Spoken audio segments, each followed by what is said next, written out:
Hello and welcome to another episode of AI and Digital Trust, future-proofing your boards, with my esteemed co-host Khwaja Sheikh, the CTO of IBM, and myself, Manoj Agarwal, founder and CIO at Tetranodal Technologies. Today, we are excited to have Bill George as our guest. Bill is a world-renowned expert on leadership and executive fellow at Harvard Business School and the former chairman and CEO of Medtronic. He's also the author of True North, Emerging Leader Edition, and has served on the boards of Goldman Sachs, Novartis, Target, ExxonMobil, and Mayo Clinic. At Harvard, Bill taught leadership from 2004 to 2022, shaping the next generation of business leaders. Under Bill's leadership, Medtronic's market capitalization grew from 1.1 billion to $60 billion, solidifying its status as a global leader in medical technology. Before Medtronic, Bill held senior executive roles at Honeywell and Litton Industries and served in the US Department of Defense. A best selling author, Bill has written extensively on authentic leadership, including True North, Discovering Your True North, and 7 Lessons for Leading in Crisis. Bill's work has influenced leaders worldwide, helping them find purpose and lead with integrity. Beyond business, Bill has served on the boards of Goldman Sachs, ExxonMobil, Novartis, Mayo Clinic, among others. Recognized for his impact, he was awarded the Franklin Institute's Bauer Award for Business Leadership and was elected to the National Academy of Engineering. He frequently contributes to CNBC, Fortune, and the Wall Street Journal. A Baker Scholar from Harvard Business School, Bill also holds honorary doctorates from Georgia Tech, Mayo Medical School, and several other institutions. His insights on leadership and purpose continue to shape the corporate world and inspire future leaders. Welcome, Bill. We are honored to have you. Thank you. It's an honor to be here. I'm looking forward to this discussion. Absolutely. So, as the first question we always ask, you've had such a big impact on the corporate world. How was that journey like? How did you get started? How did you make such a big impact? Just help us walk the memory lane.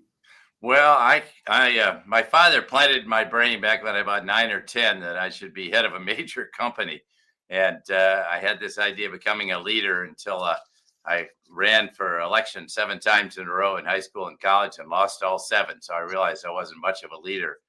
And I went through quite a transformative period while I was at Georgia Tech and had the opportunity to lead a lot of organizations. And I think that really had a big shaping effect on how I understood myself and my shortcomings, my weaknesses, vulnerabilities, and giving me comfort just to be myself. And I've had an opportunity to start and build the consumer microwave oven business at Litton Industries from scratch up to about $200 million. And so in the old days, that was a fair amount of money, and we had a lot of fun doing that. I realized that's how we're going to spend my whole career. So I spent 10 and a half years with Honeywell, the best part of which were 3 years I spent in Brussels in charge of Europe, the Middle East, and Africa for the corporation. So I gained a lot of valuable global experience, and I really appreciate that. I actually realized I had an awakening in one of my Honeywell days that I really wasn't happy because Honeywell's mission or purpose to an extent was just making money, and we couldn't convince anyone anything else. And I really feel like there's a higher purpose that we aspire to, and as a result, then you make money for the company. And so I took a much smaller business at Medtronic. It was $750 million when I went there. I was actually in the number 2 position. I became CEO 2 years later.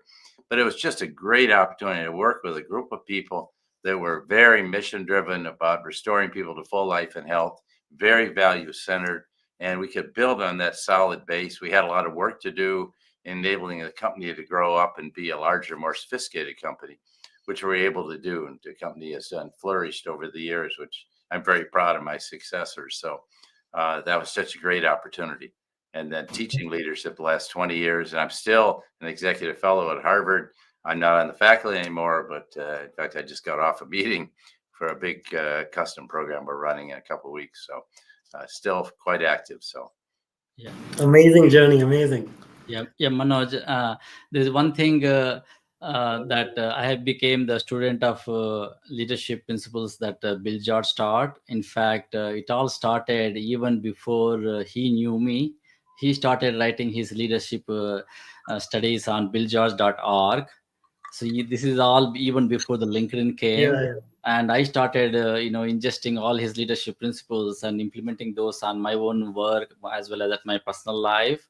And I had a chance to meet him at Georgia Tech 15 years ago when he came to talk about this book, Discover Your True North. Yeah, And yeah. this book literally changed my life, not only the corporate life, as well as personal life, as well as how do we move from success to significance. There is a chapter here that talks about it, and it also has Bill's autobiography here, signature here, and Right.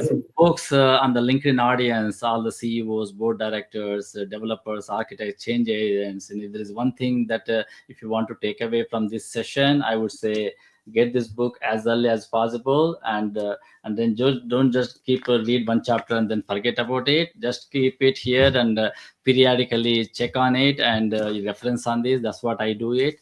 And then about 2 years ago, I met again Bill George at Georgia Tech. Of course, there were multiple interactions between that. And this is another book that came up specifically catering to the emerging leaders with all the Gen Z that is going to create our new world. So there are a lot of leadership principles on this book.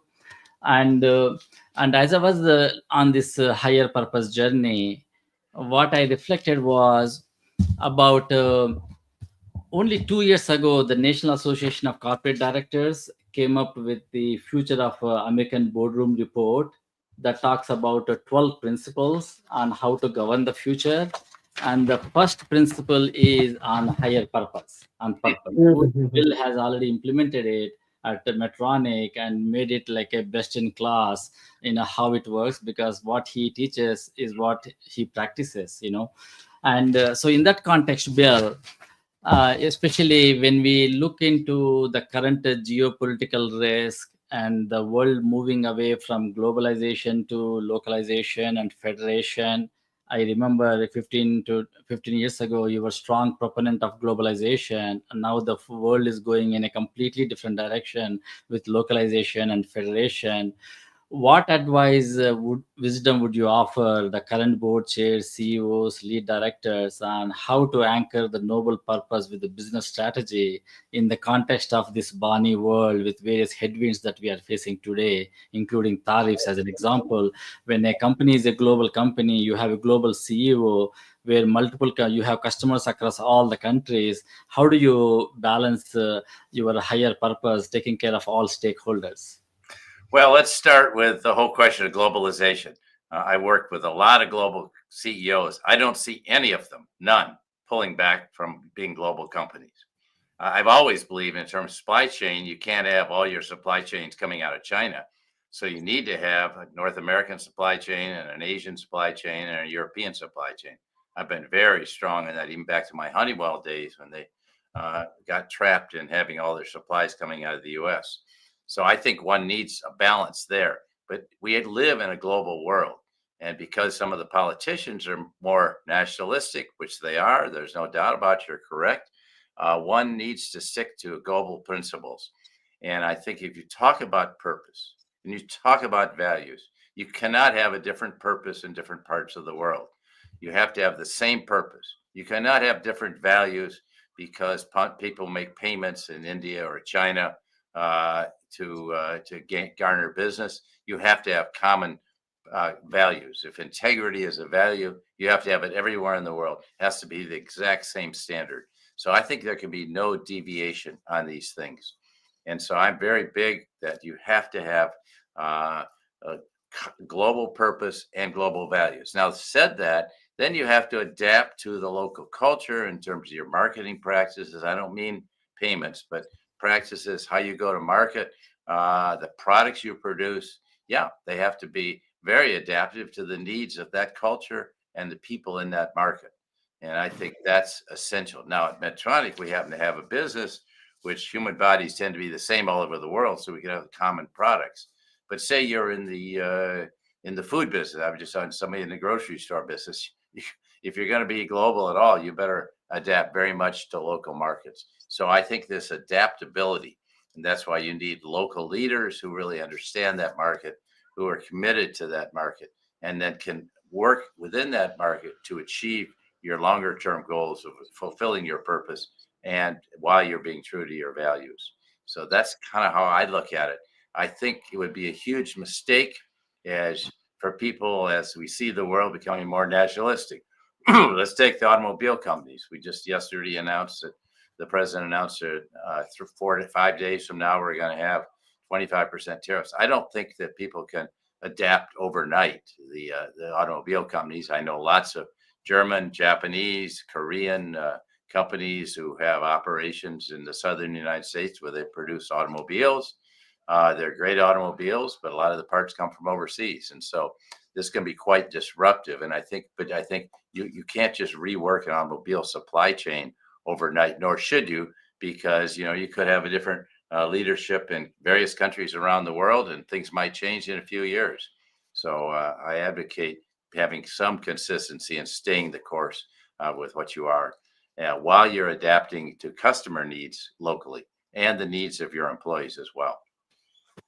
Well, that's great. Now, we are all here because we have a common belief in authentic leadership. And, as the world is going, there's a lot of division, silos created.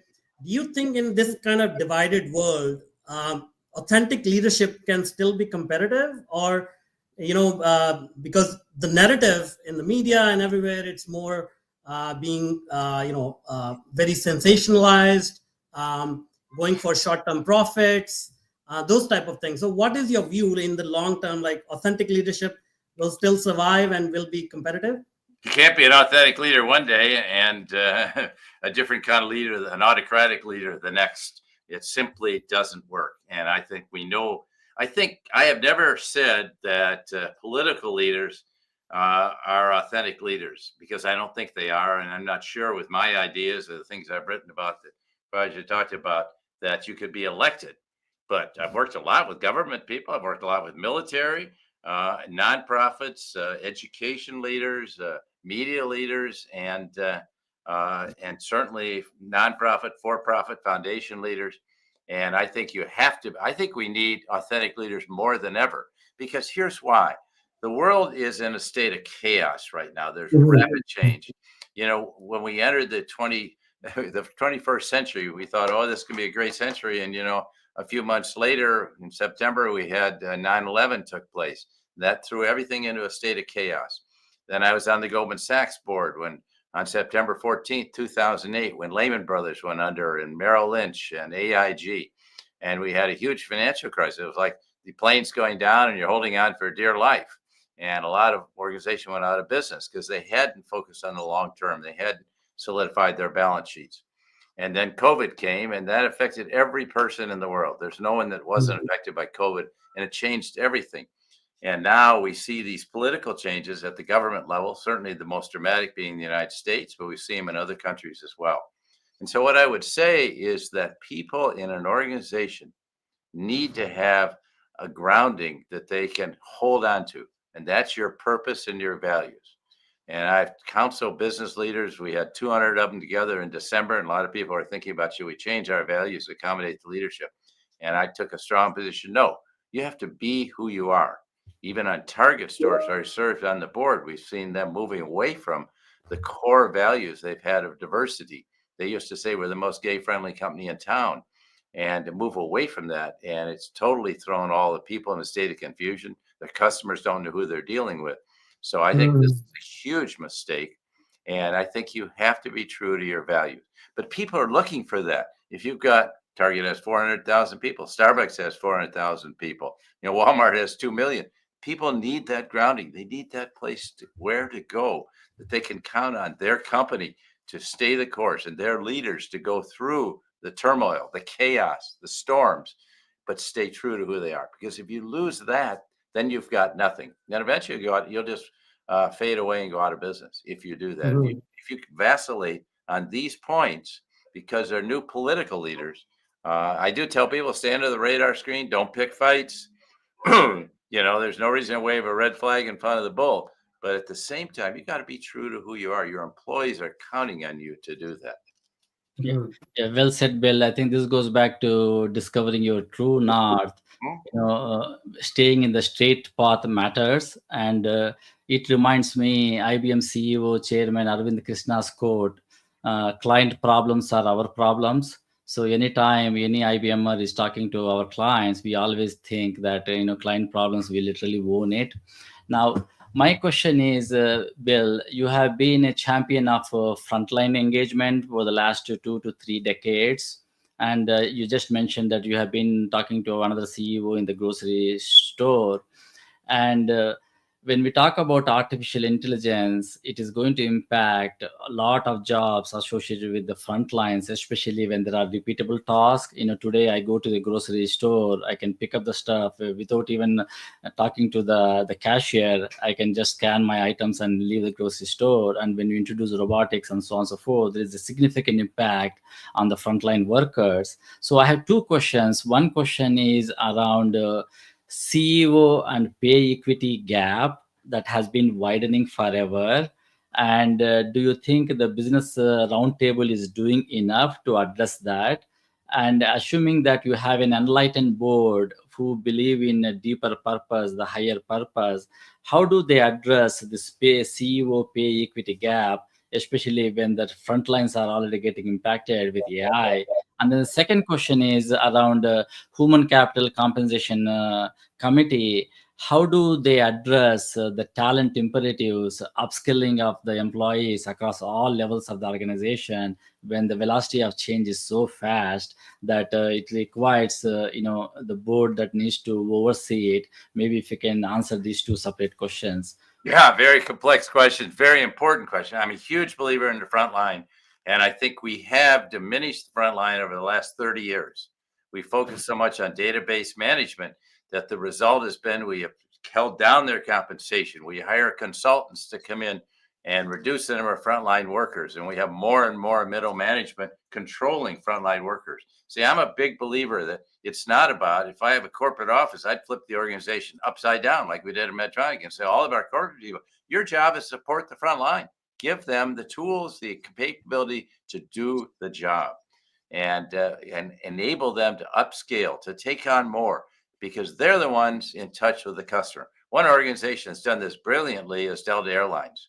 Unlike American and United and Southwest, Delta has really worked hard at empowering the frontline workers. And when you go on a Delta flight, everyone's empowered to get you to your destination on time, but to make you have a good experience. And they also do little things like, and one of the flight attendants told me the other day very proudly, we are the beneficiaries of a $1.4 billion bonus pool for us frontline workers. For the flight attendants, for the maintenance people, for the people on the flight line, for the pilots. They all got that. Didn't go to management, went to them. So I think we needed to do that. Now, let me address the AI question, because this is a really big question, and I think people are looking at it the wrong way. First of all, I think a lot of people are looking at it strictly as an efficiency tool. And I look at it much more as saying, how can we use AI to enable our frontline workers to really help their customers? And Medtronic, our frontline workers, were a huge sales and service department out working in hospital operating rooms, cath labs with all the doctors. How can we give them so much more information and data that can really help them guide their doctors to have a successful procedure? And here's what you want to do. Or if there's 4 types of chemotherapy for a friend that's suffering, like my son, that does stage 4 head and neck cancer, he's a surgeon. Give him the data so he can really help his patients and say, look, if you go this way, you'll probably live this long. If you go this way, and there's a chance we can cure you or at least correct everything with surgery. And so show them the data, the specifics, but empower the frontline people to do that. Okay. And don't diminish them. Don't turn them into eunuchs.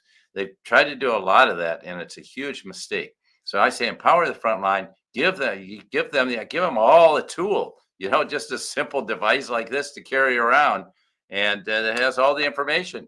and they can go right to Chat GPT or Grok or whatever the site of the place is and just ask a question. So you can tailor your needs to that patient's needs, that person, customer's needs at a Safeway store or, at a Whole Foods store. You can tailor to that customer's needs, or coming into a Best Buy store where my friend Hubert Joly transformed it by making the salespeople not trying to just close the order, but figure out what are your needs and how can we satisfy those, and then have the tools at their disposal with the front line.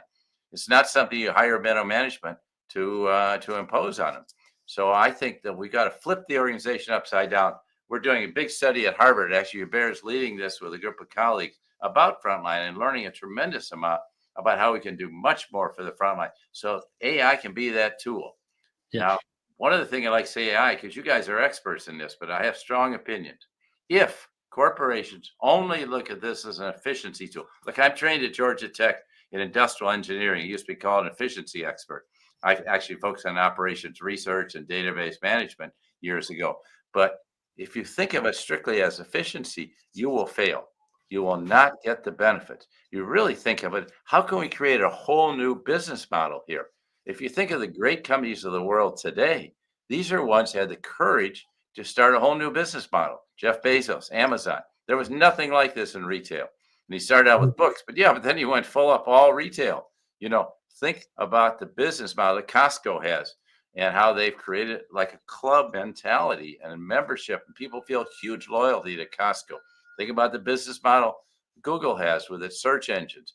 And people say, there's really not much original in this iPhone. This is nonsense. They have incorporated so much into it, and they've packaged it in a totally original form so it can be used by everyone, and made it right at your fingertips. And so I would never say that. And as a result, a lot of other industries have gone out of business. They've obsoleted a lot of other products. We don't carry around calculators anymore. We don't even need a phone unless we're a Nikon expert professional photographer. We take great pictures right here, and the resolution is very, very good. So I'm saying that that's a creative business model. Bill, this goes back to what you preach. How do you balance short term with long term? Balancing short term is all about below the line efficiencies, etc. It's all about long term. When you bet on long term, that's where you get the top line, growing the revenue, having excellent customer service, etc. And it's very interesting, how the boards needs to play, how they can connect that AI to the business strategy in balancing both on short and long term. Thank you for sharing your insights. Well, let me add to that. If you only focus on the short term, we're going to make our EPS this year, you will eventually go out of business. And I can name many, many companies that have done that, and they are out of business today. All those computer companies that try to compete with IBM, all those retailer businesses out of business. They're focusing on strictly on short term. They had nothing unique to offer me as a customer. Be unique. I know that Whole Foods is now owned by Amazon, but they had a unique business model like Costco does. You need to have that uniqueness. Best Buy is one of a kind. There's nowhere else you can get electronic advice like at Best Buy. You can go to Target, Walmart, get the same product, but you don't have anyone to guide you. What do you really want? Who will sit there and figure out your needs? Same thing with doctors. We need to have physicians that will really figure out what are your needs. And so I had someone the other day ask the doctor, which way should I go? And he says, well, what do you want out of your life? A friend of mine's actually dying with pancreatic cancer.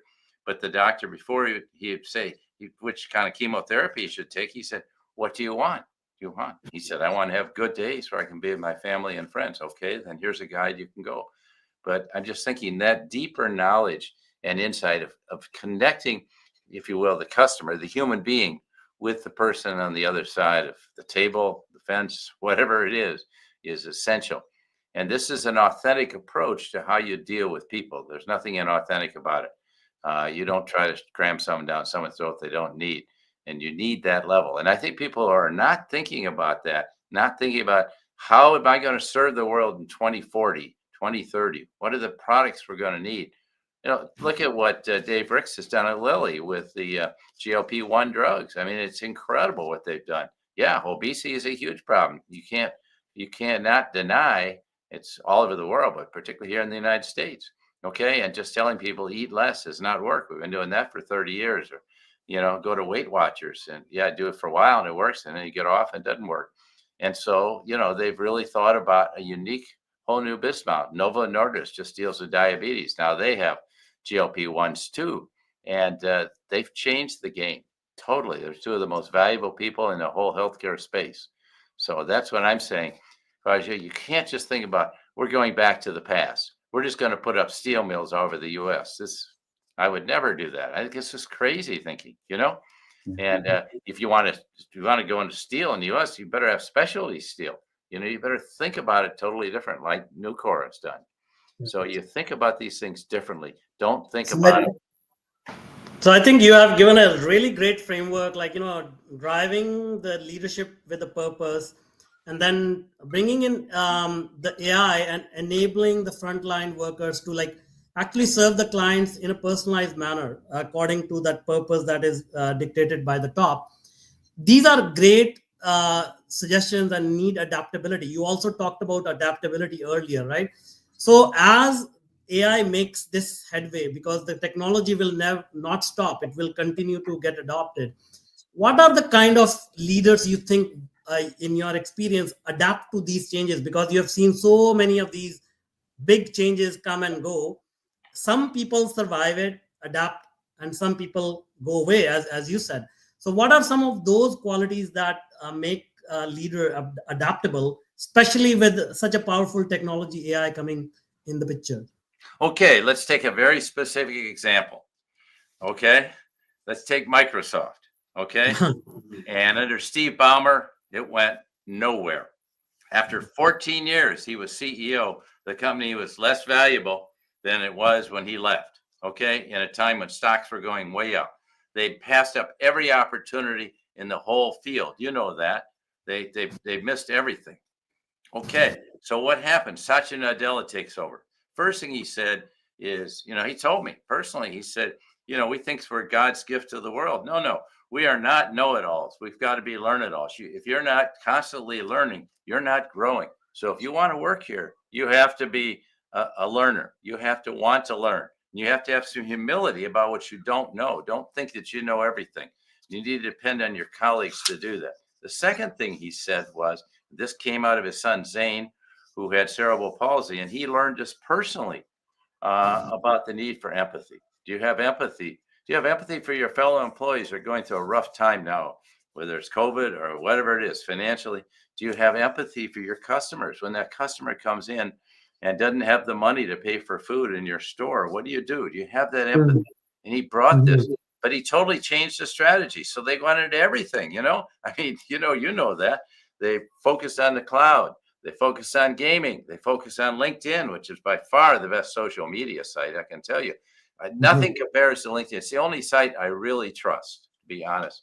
I don't trust X, and I don't trust Facebook anymore, okay, or TikTok. But I trust LinkedIn because we're having an honest dialogue. And if you want to say something, Bill George, I totally disagree with you. You're absolutely wrong. Great. Let's get into a dialogue about that. But you're not calling me names and stuff like that because you know that your employer, your prospective employer may see that. So Satya did these things. Then when it came to AI, there was this huge debate. We know that, right? With OpenAI about should they pause for 2 years with the technology until we can set ethical standards. See, I face these every day at Medtronic with a new product. You can't pause. Technology is going to move forward. And if you won't move forward, it will move forward without you. And if you think America as a country can pause, the Chinese are going by leaps and bounds in this area. Don't underestimate the Indians right behind because they have so many more their education tips are much more focused on scientists and engineers. Let's be honest. That's the reality. And so you see this happening. And so you have to go home. So I see you have to, as you're developing technology, you don't really know where it's going. You can speculate where it's going to be. So you have to develop standards of doing business that go in parallel. Whereas the technology grows, the standards go. Rather than sitting around saying this is going to be the end of humanity. No, we will figure this out. We've always figured these things out. And actually, I think under an AI scenario, leaders are going to be more important than others because I saw some statistics some figures the other day from our colleague at Harvard, who's our best expert on AI, Kareem Lakhani. So, it showed that people feel that AI is more empathetic than their doctors. Why? That's because we reduced the doctors to eunuchs, and you can't be empathetic in 7 minutes if you got to look in someone's nose and their ears and check their heart and pound their knee with a hammer, And so we really need to think about, and that's disempowering. It's my field, but it's unempowering a frontline person. So it's just the opposite. So you look at Satya, what he's done is spectacular, what he's done with this company. And he's continuing to grow. And I give him enormous credit, but he is working the AI problem and he's going to deal with these issues. Okay. And yeah, he has to deal with the current government in the United States, but it's a worldwide company and he's going to do it his way. Yeah, a fascinating example, Bill. But uh, let me peel an onion on the CEO succession planning failures that we have recently seen. I have been studying deeply the Disney board as well as Starbucks board. Both of these boards have highly qualified seasoned board directors, sitting CEOs, retired CEOs, domain experts on the board. In spite of having that capable board, these two companies had leadership failures where their CEOs have to leave the company within 2 to 3 years. Maybe if you can shed some light in the context of Disney as well as in the context of Starbucks, what happened? Is that the board's oversight failure in terms of having a CEO succession planning, or is it the hired candidate itself did not turn up? Maybe they did not had the domain expertise that was needed. But nevertheless, if you can give your perspective on these both two case studies from the Yeah, CEO succession planning standpoint. this is great. Yeah, and I've tracked and followed both of them. And I think with each case is specific. We had a founder at Medtronic, Earl Bakken. We honored Earl in every way, but he never got in the way of any decisions I made in my 13 years there. And I can tell you, he was very supportive. Howard Schultz get in the way of everything.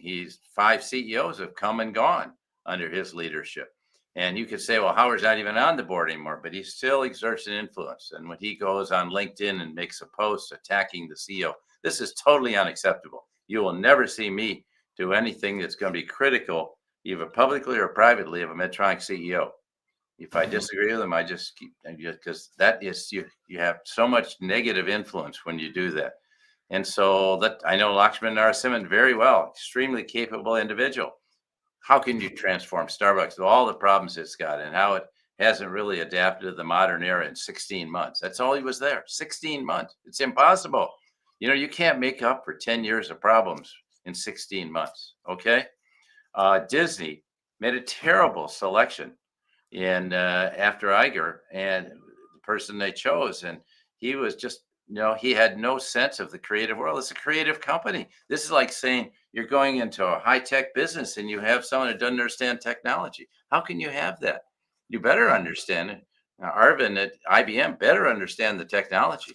He can't just be an interesting philosopher. He's actually got to understand the technology and where he's going to guide IBM and find that unique strategy. And that clearly was not true with Iger's successor. And Bob came back and trying to make up for lost time, because they lost a lot of time and now they've got a lot of issues that they haven't dealt with. He's trying to do it. It's not an easy task. I'll give you 2 more. Okay. Most valuable company in the world when I was CEO was a company called General Electric. Okay. They failed in choosing Jeff Immelt and guiding him, and he never became his own person. He just kind of was in the shadows, and he never stepped up. But he got 16 years. How can you give someone 16 years while the company is going down the tubes? Okay. And then Flannery came in for a short while. Thank goodness, my former colleague and head of Danaher, but then he sat next to me at HBS. Larry Culp has stepped in and wisely broke it up into what were the 3 remaining pieces that had some value and found some value there, and doing a good job with jet engines. Boeing, a world's greatest aviation company. William Boeing founded commercial aviation, guys, and it was based in Seattle. So what do these people do in their infinite wisdom? They moved to Chicago because they didn't want to be with the engineers. They didn't want to talk to their own people. I used to go out there as a customer in the old days when I was working in the Department of Defense, and everyone loved to go to Seattle and work with Boeing because they were the best in military and commercial. And, the board had 5 successive failed CEOs. Now, to me, when that happens, the board needs to hold the mirror at its own face. What are we doing wrong? I know I tell you what you're doing wrong. You're bringing in a lot of accountants and MBAs to run the company that don't understand aviation technology.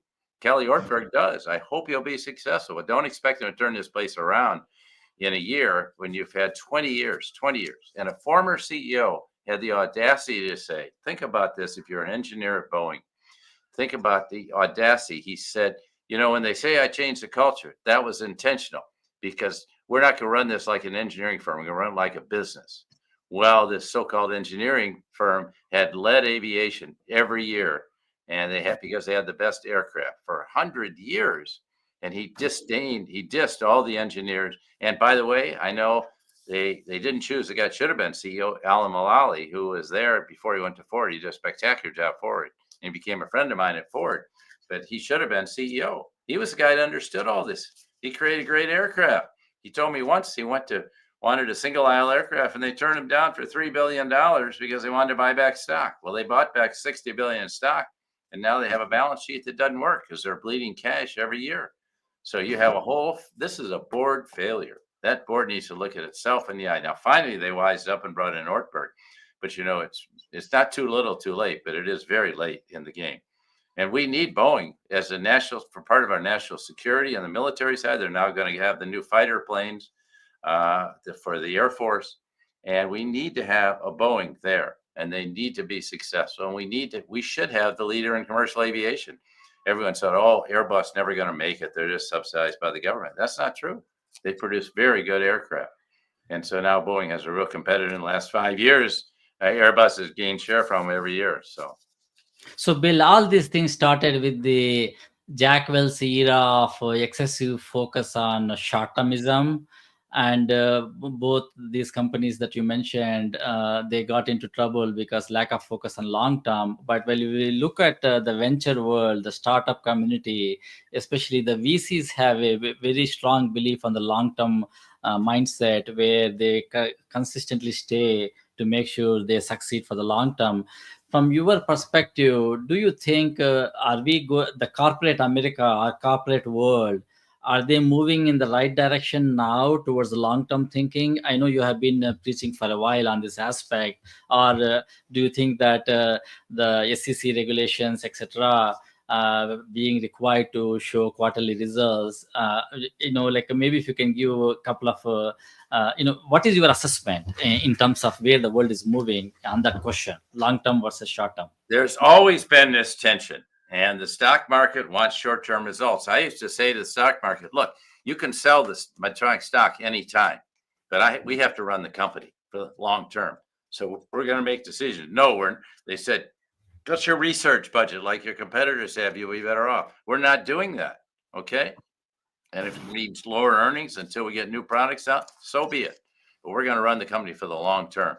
And I think I've seen in this world of activism, I helped Target fight off Bill Ackman to try to take it over. It would have destroyed the company. I worked for 10 years with Paul Pullman. Unilever did a fantastic job. He comes in, his successor, he leaves, he retires after 10 years. His successor very naively brings Nelson Peltz on the board. And 4 months later, Alan Jupe lost his job. And so Peltz then bring in some third-tier person from Kraft Heinz, which is not the most successful company in the world. And he got fired. Now they have somebody new.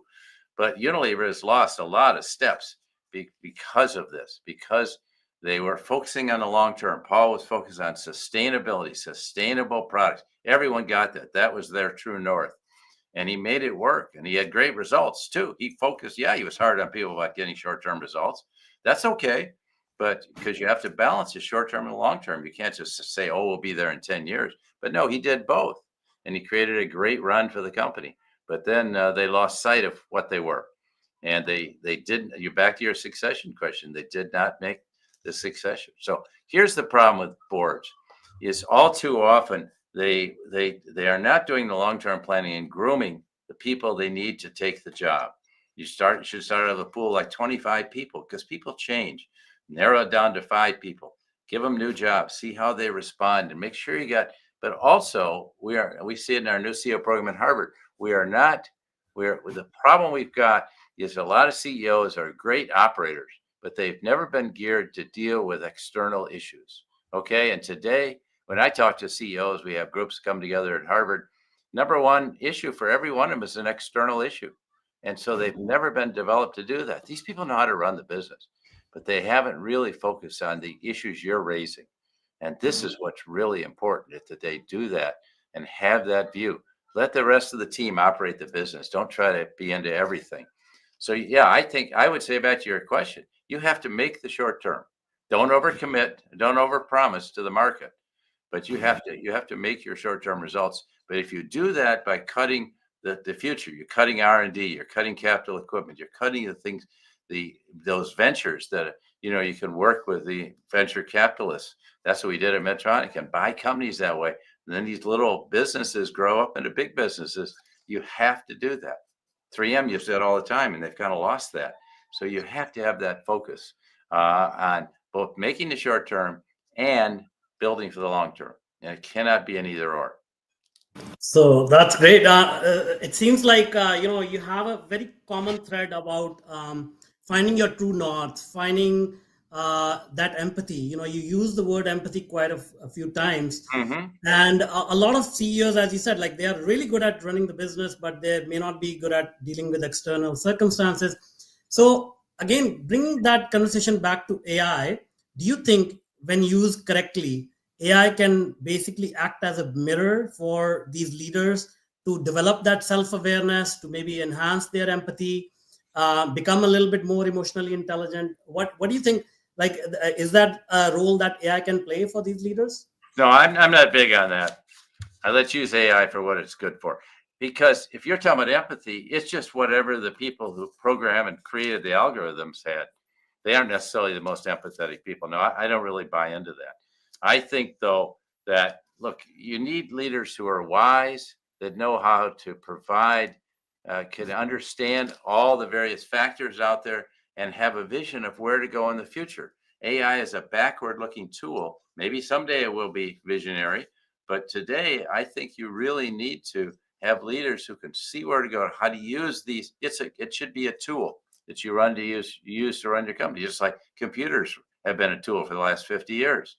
And I think you need to use it for what it's really good at. But then you need to have leaders that are wise, that know how to empower people to do the job, because you're not going to have organization without leaders.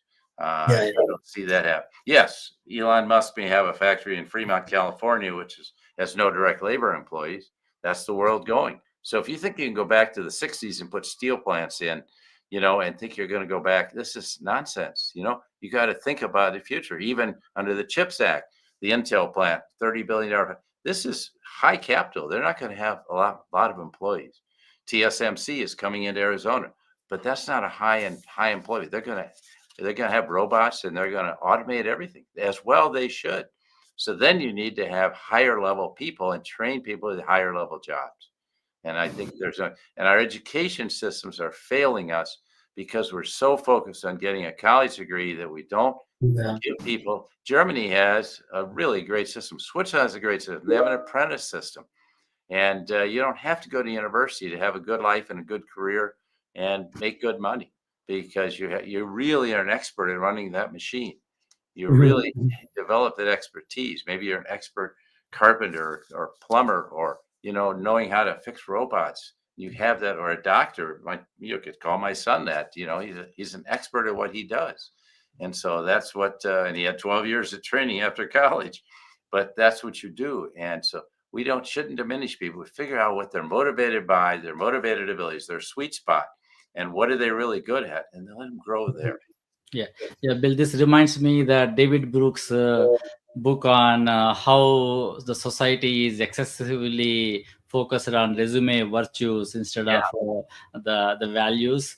And eulogy values, resume values, and eulogy. Yeah, exactly. And another quote that reminds me is of John C. Maxwell, where he says, "Everything rises and falls on leadership." And I will go into further. The value creation rises and falls based on board's oversight on culture. High performance culture succeed in driving value for the long term, while low performance cultures will erode the value. Now, you sat on various boards, both at ExxonMobil, Medtronic, Mayo Clinic, Goldman Sachs, and Target.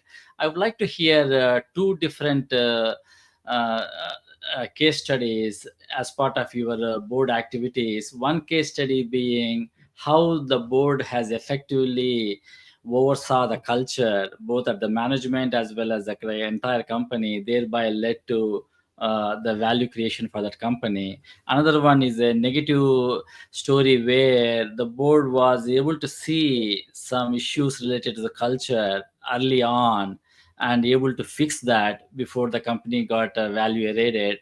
So maybe if you can share in terms of the culture oversight from the board standpoint. Well, why are boards spending so much time looking at quarterly earnings?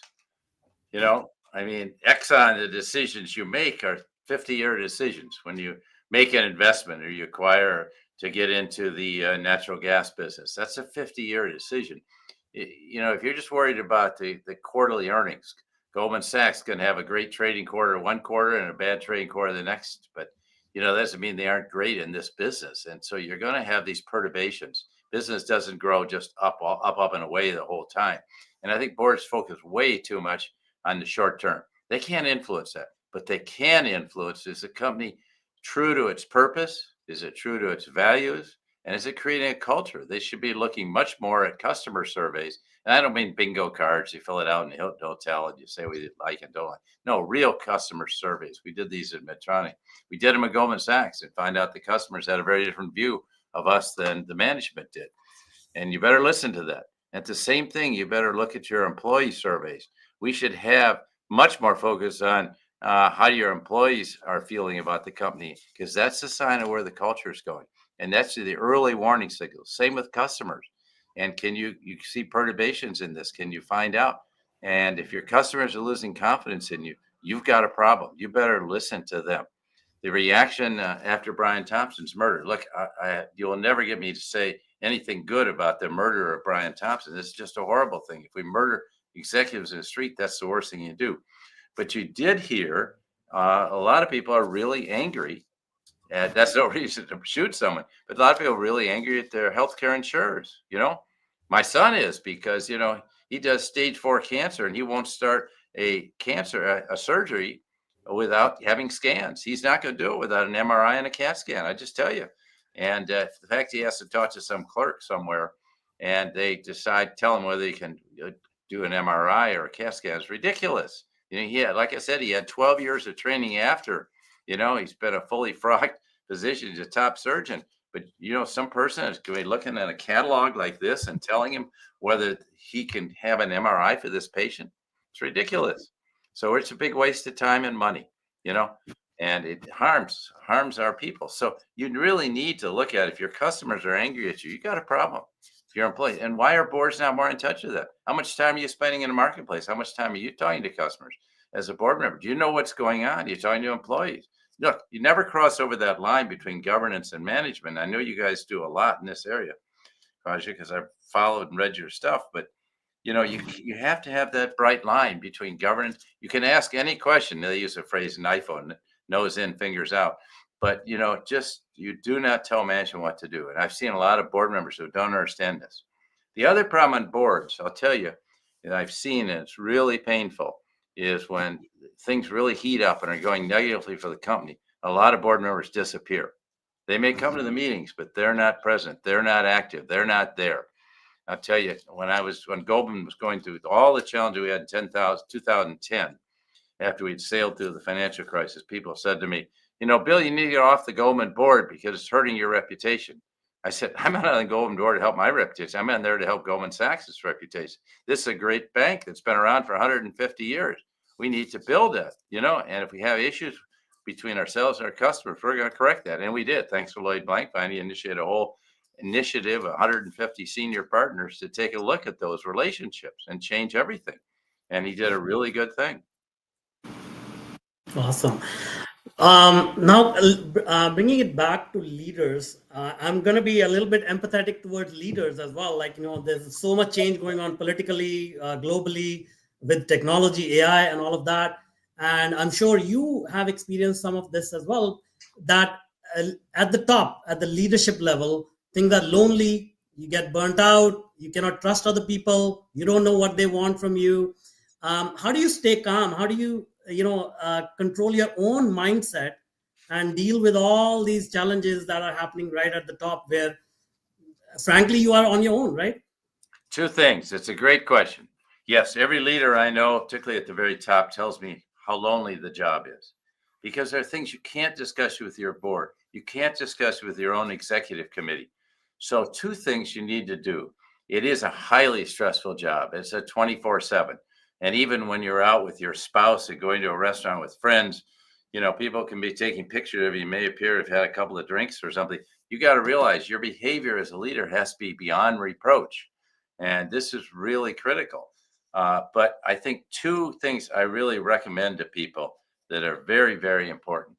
One is that you have some form of practices, and we talk about this in all our new CEO programs at Harvard. What are your practices? Mind, body, and spirit. One of the practices I recommend is meditation. And if you don't like meditation, do some mindfulness. Practice something where you're going off, taking 20 minutes once or twice a day and just going in by yourself and reflecting. How did I show up today? What was it like? And getting away, put away the task list. You're never going to get your task list done. I've got a task list here today. I'm not going to get it done, but go on and think about that. How am I feeling? How did I come across? And what's really important? And am I being the kind of person I want to be? The second thing is have a support team around you. Who are you going to call? People that are not invested in your title or your job or anything like that. Of having people you can counsel. A lot of people have coaches today. That's a good thing. And have people you can talk to very intimately about the problems you're having, about really deep problems. And you have to be able to have a group of people to talk to. I have a support team I meet with every Wednesday morning. And we talk about very, very personal things. We've been meeting for 45 years, 7:15 to 8:30 on a Wednesday morning. Okay, when I'm out in California, it's 5:15 to 6:30. Okay, that's okay. You do it. And this week we have a couple of our guys who are in severe health problems, and we talked about joy. Where are you finding joy in your life? And as CEO, where are you finding what gives you great pleasure? And you're keeping your body in shape. My colleague Michael Porter says, like an Olympic athlete to be a CEO these days. Okay, and what are your drinking habits? It's hard to do that, and so. Yes, these are critical things for all leaders to have. And the best time to develop these practices early in your career. Don't wait until you get to be CEO. It's too late. Do it early in your career, maybe in your 30s. Maybe you didn't do it in your 20s. It's good if you do it in the 20s. If not, do it in the 30s. I try to make sure every day I'm getting 10,000 steps. I'm getting exercise and just stay in shape, Yeah. Manoj, I appreciate you brought up meditation. That's really, really, really good advice. Yeah. Well, I was in Dharamsala, a year and a half ago with His Holiness the Dalai Lama, along my wife, who's been there 3 times, and we've met with him, I think 12 times in this country. But yeah, it's just, you need to have something that nourishes you and inspires you. And I'm a Christian, and I love the fact he says, I'm not trying to make you into a Buddhist. I want you to be, if you're a Christian, I want you to be a better Christian. If you're a Jew, I want you to be a better Jew. If you're a Muslim, I want you to be a better Muslim. So I'm not trying to proselytize. He just said, be a good person, be a good human being. And that's pretty good advice for leaders too. Yeah, absolutely. Yeah, well said, Bill. Manoj, while you look into any of the questions that the LinkedIn audience have, one question I have is, Bill, will be a good one to conclude. Maybe if you can share your insights on the I to V that you talk about in your book as part of the phase 3 career, because in front of my own eyes, I have seen how you have scaled more moral leaders, and we need even more moral leaders, especially the times that we have. If you can touch on that I to V journey. Well, we all start out as I leaders, I people, not I leaders. How do we get into college? How do we get in? We look at our high school grades, and we have to perform a lot of sports. I played tennis. It's pretty much a lonely I game, unless it's doubles and you have a team. But I think, and I love sports for the team aspects, but I do think a lot of things we do early in our roles are singular jobs. But even then, you want to take a we mentality and build people around you that can help you. And so I think making that journey from an I leader to a we leader is critical. I don't think you can be a great leader today unless you understand that. How do you surround yourself with great people? How do you empower everyone around you? How can you be that empowering leader when you think the world's going crazy? They go stand up and empower people to stay the course. This is what we do. This is what we believe. And I think you have to be that we leaders, and you have to recognize also, Kasia, that, at Medtronic, in fact, my whole career, everything I told you about my career, I have never known more about the work of the organization than people who work for me, because I was new coming into the organization. When I got to Medtronic, I knew a lot about high technology. I've been in high tech for 25 years, but I didn't know anything about medicine. I had to go out and put in the gowns and the greens and went out with ortho doctors and saw 700 plus procedures while I was at Medtronic, watching them because I was learning from them.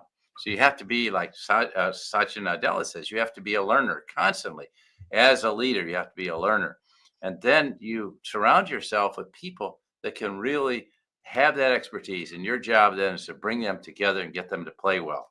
So we also talked about moving from the management role. I think we should make people coaches. I coached soccer for 12 years. A coach never goes on the field. They do, they get thrown out of the game. But your job is to empower good people play together and get everyone in the right position on the field. So you're not taking Lionel Messi and putting him on defense. You want to have your best players playing in their sweet spot. And that's true in business too. You want to get people in their sweet spot. You don't take a brilliant inventor and make him into vice president of engineering where he's doing administrative work and he can't do any inventing. Take Elon Musk, most brilliant inventor of our era. I wish he would get back to inventing because he's doing things where he's not in his sweet spot. He may think he is, but he's not. Well, we have a question from the audience. Yeah. Have you ever encountered bullying in the workplace, and how did you deal with it? I had two bosses that are bullies, and I probably overreact to bullies. I have a total disdain for anyone that bullies other people. And I think this is totally unacceptable. And if I found people bullying people at Medtronic, they were not going to be around very long. I don't think that's an acceptable form. If you bully people, they're not going to get the best. If you're being bullied, you can't be yourself. We want everyone to be themselves. And so I think I often ask my classes at Harvard, do you have any bullies in your organization? Yes, they all laugh. Of course we do. Well, why do you tolerate them? Why do you keep them in your organization? Why don't you move them out? Because no one's irreplaceable. And I think bullies have no place in today's world because they diminish everyone else. So I think bullying is totally unacceptable. And even if we see bullying by heads of government now, don't convert to that style yourself because it's not going to work. And so, I worked for two bullies. And I'm telling you, I went to work for one person and then somebody new came in. But when they're the CEO, what are you going to do? And I just held my ground and said, you're not going to bully me. And then they would try to bully the weakest person, the person they perceived to be the weakest person in the room, maybe the head of human resources. And I would then stand up and take them on, and they didn't like that. But you got to do it because if you don't, they'll just keep moving ahead. So thank you for that question because that's a really important one. And let's see if we can get the toxic leaders out of the workplace. Absolutely. I think this has been a great conversation. So we are almost coming to top of the hour. Thank you so much. I read your books and learned a lot. Thank you guys. It's a privilege to be with you. Thank you very much. Thank you. Thanks for great questions. Thank you. Any last words, Khwaja, from you?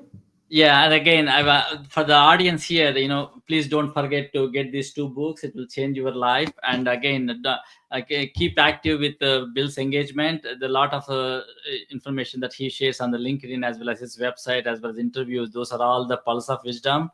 And as I said in the introduction of this LinkedIn Live event, like Bill George is the Peter Drucker of the new era. Every conversation that he shares is worth $1 million. Thank you so much. Thank you. Thank you very much. Great questions. Great discussion. Enjoyed it. Thank you. Thank you.